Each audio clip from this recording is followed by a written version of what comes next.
So let's start with our new topic, that is reproductive health. And with this chapter, this unit is going to end, isn't it? Now, I hope you know what is health. Health is what? It's a term which includes not only your physical state, it also includes your social, your mental state, isn't it? And when we talk about reproductive health, so here we are talking about the ability of the person to reproduce, not only physically, what is the state of the mind of that person, and that also comes under your reproductive health. And what kind of social surrounding is that is helping the person to grow regarding this reproduction, how that person takes it, that also includes reproductive health. So it involves the total well-being uh, in the physical, emotional behavior and the social aspects of reproduction. How male child is looking at females, isn't it? Are we giving respect to each other? And all these things we include under reproductive health. As we look at a society today, what do we find? We find that this reproductive health, somewhere we are not able to emotionally balance it, and therefore we are finding such different kind of cases coming up day by day in our society, which is really a matter of concern. Now let's coming to about this reproductive health. What are the major issues that the government is facing? And this reproductive health we need to talk, because it also is related to the morale of the society, isn't it? Now the first aspect, since this reproduction is leading to what? Boom, it's leading to population explosion, isn't it? Therefore the first family planning program was initiated in 1975. Later reproductive and child health care programs were laid down, isn't it? Now in these programs, first of all, see, many organizations are running programs, and what are the main features that we are that the government is basically working on is educating people, especially fertile and marriageable age groups. Okay, and we are looking for what? Available, working on availability of birth control options if one is talking about family planning, and then how a care of a pregnant woman is to be now taken care of, postnatal care of the mother and the child, and importance of breastfeeding, equal opportunities for male and female child. As you have been knowing that in our society, females are being blamed for giving birth to a female child, although you people know that the sex is determined by the sperms, not the egg. But there are so many kind of inequalities, and you can say a kind of various kinds of prathas has been going on in our country, which we need to change as an educated mind. People should be made aware of sex abuse, sex related crimes, sexually transmitted diseases. All these are what? These are the burning issues of our society right now. We are finding that rape cases are going high. Why? That's why we need to talk about reproductive health. Somewhere those people who are engaging in these kind of activities are not keeping good reproductive health. Fine, it's not that this reproduction only deals with the ability to reproduce. No. Apart from that, it also refers to various other aspects related to it, which is related to our society, which is related to our emotions, which is related to our life. Isn't it? Fine. Okay. Now let's move forward. Now one of the major things is your population explosion, and which our country is really facing, and therefore lot of birth control now plannings have been coming up by the government. One of them is your family planning, okay, and by contraceptive method. There are a lot of other methods we are going to deal with.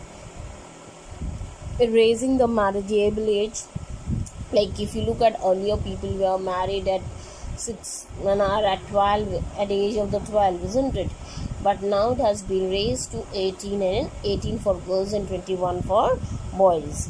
Incentives are being given to the couple for small families by the government. Now look at this properties of contraceptives, you know. It has to be what? User friendly, easily available, effective, reversible, with least or no side effects, and it should be non-interfering with sexual desire. Okay, these are the major properties of your contraceptives. Now let's move on to the methods of contraception. One is your natural method. Okay, in the natural method comes under it, first is your periodic abstinence, and that is you have to avoid no coitus during this period, and basically this avoidance should be between the period from day 10 to 17 of the menstrual cycle, because that is the period where the chances of ovulation and fertilization is high. But remember, the natural methods are really very risky. Okay, then coitus interruptus, that is withdrawal of your penis just before ejaculation, and insemination, that is called as your this method. But I'm really telling you that these natural methods are very risky. Okay, and the last and it comes your lactational amenorrhea, and this is basically when the mother is feeding the child, especially after pregnancy, when the mother feeds the child. At that time there is lack of menstruation, isn't it, because of intense lactation after parturition. Ovulation does not occur in this period, so there is no chance of pregnancy. But again, this is for a shorter period of time. Okay, so one has to be very careful during this period as well. Now let's come to our another method, that is your barrier method. And in this method, basically what is happening, your ovum or your and sperms are not allowed to meet, isn't it? And condoms are there for males, diaphragm, cervical caps are there for females, and it also protects you from what? STDs, isn't it? Okay, then let's come to intrauterine devices. That these devices are what? They are inserted into the uterus of the female. Okay, and they are a now these are your intrauterine devices. Okay, they are inserted into the uterus of the female. Okay, and there are various types of IUCDs, like non-medicated IUCDs are there, like Lipi's loop. Copper releasing IUCDs are there, like copper T, CU7, multi-load 375. Then we have hormone releasing IUCDs like progesterone, LNG20, isn't it? Now what is the mode of action? Let's see. They work by increasing the phagocytosis of the sperms. Okay, and they decrease the sperm motility and thereby fertilizing ability of the sperms. They make the uterus unsuitable for implantation. They make the cervix hostile to the sperms. So this is how they act. Okay, Now coming to the oral contraceptives, and see here also, in case of IUCDs, there are chances of failure. Sometimes IUCDs, they are thrown out of your uterus and the female doesn't know about it, and one may conceive, isn't it? Now, is your oral contraceptives like hormonal? Basically, oral contraceptives is by your pills, and basically these are hormonal pills which contain progesterone or progestogen estrogen combination. Okay, and what is their mode of action? They alter or inhibit ovulation, prevent implantation, retards entry of sperm, and has to be taken daily, uh, once in a day and for 21 days, and it gets started from the 4th or 5th day of your menstrual cycle. Okay, now coming to the last method, that is your surgical method. Now you can see here, this is what is your vasectomy. Your vas deferens, as you can see, has been cut and ligated, isn't it? So that what is happening, yes, the sperms can't be released, isn't it?